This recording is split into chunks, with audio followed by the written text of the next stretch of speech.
नमस्कार। मैं राहुल गुलाटी हरियाणा के राज्य अम्बाला कैंट का रहने वाला हूँ और अपनी शिक्षा हरियाणा में जो कि Panipat institute of engineering and technology college है वहाँ से ग्रहण कर रहा हूँ। मुद्दे की बात करने से पहले मैं नॉर्थ इंडिया स्टूडेंट पार्लियामेंट की टीम का, ऑर्गेनाइजिंग कमेटी का तहे दिल से धन्यवाद करना चाहूँगा कि उन्होंने उत्तरी भारत के यूथ को एक ऐसा प्लेटफॉर्म, एक ऐसा मंच प्रोवाइड किया है जहाँ पर हम अपनी बात रख सकते हैं डिफरेंट मुद्दों के ऊपर और उनके ऊपर सोच विचार कर सकते हैं, सोल्यूशन दे सकते हैं और उनके ऊपर काम कर सकते हैं। तो दिल से एक बार फिर धन्यवाद करना चाहूँगा सभी का। अभी मुद्दे की बात पे आने से पहले एक बात मैं आप सभी को स्पष्ट कर दूं कि मैं किसी भी सरकार का, किसी भी सरकार के नेता का या फिर किसी भी अधिकारी का ना तो विडंबना करूँगा और ना ही आलोचना करूँगा। मैं सिर्फ और सिर्फ अपने विचार व्यक्त करूँगा क्योंकि मेरा ये मानना है कि मुझे मेरे विचार रखने का पूरा अधिकार है। तो जो आज का मुद्दा है जिस पर मैं बात करना चाहूँगा वो है इंडियन इकोनॉमी एंड अनएम्प्लॉयमेंट, जिसका हिंदी में अगर मैं अर्थ आपको बताऊं तो भारत की अर्थव्यवस्था और बेरोजगारी। देखा जाए तो ये दोनों आपस में एक दूसरे से मिले जुले हैं, आपस में एक दूसरे से इंटरलिंक है। सबसे पहले हमें समझना होगा कि इंडियन इकोनॉमी होता क्या है, भारत की अर्थव्यवस्था है क्या। एक उदाहरण के तौर पे मैं आपको समझाना चाहूंगा कि अगर किसी भी देश की अगर हमें अर्थव्यवस्था को मापना है तो हमें उसकी जीडीपी का पता होना चाहिए। जैसे अगर मेरे को किसी की लंबाई नापनी है तो हम उसकी मेजरमेंट करते हैं मीटर, सेंटीमीटर या फिर किलोमीटर के अंदर। तो ऐसे ही अगर मुझे देश की किसी की अर्थव्यवस्था को जानना है तो मुझे उसकी जीडीपी का पता होना बहुत जरूरी है। जीडीपी का मतलब क्या होता है? ग्रोस डोमेस्टिक प्रोडक्ट, मतलब कि सकल घरेलू उत्पाद। जीडीपी होता क्या है बेसिकली कि एक साल के अंदर अंदर भारत कितना मनी वैल्यू जनरेट कर रहा है in terms of products and services, मतलब कि कितनी प्रोडक्ट भारत ने प्रोडक्शन किया और उसके लिए कितनी सर्विसेज थी, उससे जो मनी वैल्यू जनरेट हुआ वो आपका होता है जीडीपी। अभी क्वेश्चन राइज होता है कि जीडीपी ज्यादा होना चाहिए या कम होना चाहिए, जीडीपी बढ़ना चाहिए या कम होना चाहिए। ऑब्वियस सी बात है कि जीडीपी बढ़ना चाहिए।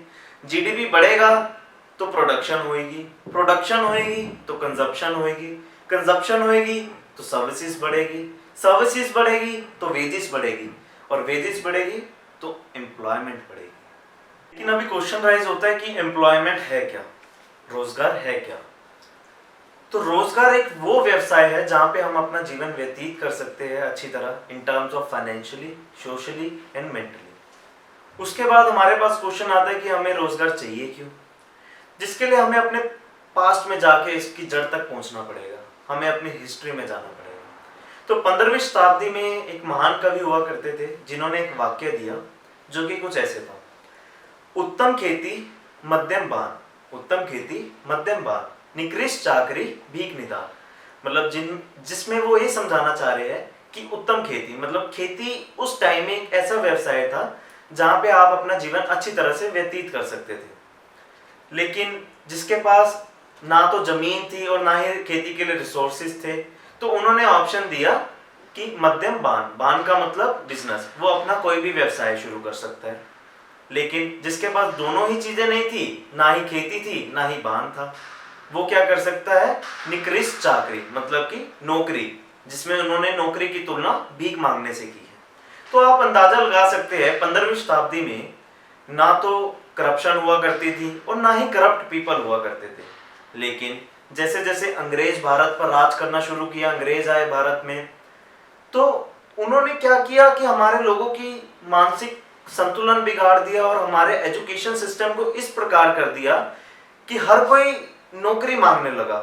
हर किसी को उसने ऐसा बना दिया अंग्रेजों ने कि नौकरी से अच्छा व्यवसाय आपके पास और कोई है ही नहीं, नौकरी से ज्यादा आप पैसा और कहीं से कमा ही नहीं सकते।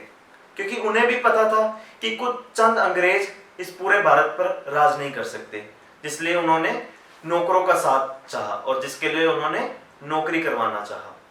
और फिर 1947 में अंग्रेज तो चले गए, लेकिन पूरे भारत को एक मानसिक बीमारी दे गए, नौकरी की।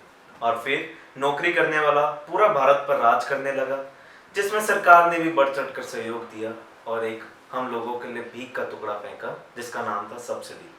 और फिर धीरे धीरे पूरे भारतवासियों को लत लगवाई सब्सिडी पे पलने की, भीख के टुकड़े पे पलने की। और फिर जैसे जैसे जनसंख्या बढ़ती गई, नौकरी पाना असंभव सा होता गया।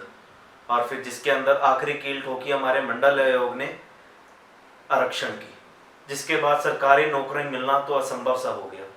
और फिर जैसे जैसे भारत के अंदर ग्लोबलाइजेशन का दौर आया, तो सरकार को भी महसूस हुआ और पुराना वाकया याद आया कि हर युवक को अपने सेल्फ डिपेंडेंसी के ऊपर जोर देना पड़ेगा, क्योंकि नौकरियां इतनी है नहीं, जनसंख्या बहुत बढ़ रही है, जिसके लिए उन्होंने कई स्कीमें लागू की, जैसे कि startup India, stand up India और मनरेगा और कई ऐसी स्कीमें लागू की भारत के अंदर।